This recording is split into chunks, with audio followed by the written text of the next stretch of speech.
Dans un présent où nous pensons de plus en plus à notre futur, nous devons forcément revoir notre manière de vivre, trouver des alternatives à notre quotidien.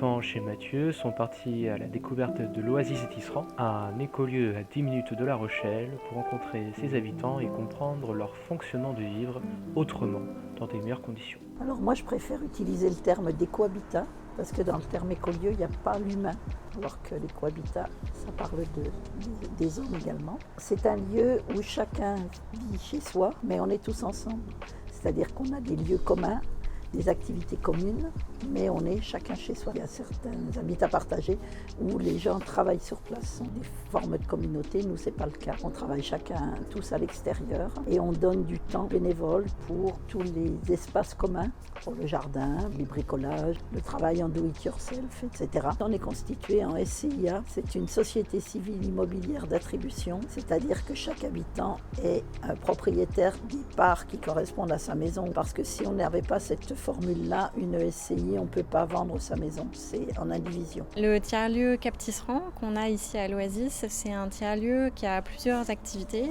Une activité de coworking avec 8 places, une salle de formation qu'on met à dispo des entreprises et des associations, une auberge avec 2 chambres et des formations que nous on anime autour de l'habitat participatif. Donc c'est un lieu qui va regrouper plein d'acteurs et de gens différents pour les faire se rencontrer. On sera à terme 12 foyers avec des couples, des familles et des personnes seules. Actuellement, il reste encore 2 maisons à vendre, plus un logement qui sera un logement social, donc 3 lots à vendre. Quand on est dans un habitat partagé, en fait, on choisit de vivre avec d'autres gens et on fait en sorte de pouvoir construire quelque chose ensemble. Et cette volonté-là impose à chacun d'accepter les différences et de trouver des chemins de convergence, de discussion. Ça questionne beaucoup. Ça oblige chacun à se remettre en cause régulièrement. Et c'est peut-être l'inconvénient, mais c'est aussi l'avantage et c'est aussi la richesse du projet.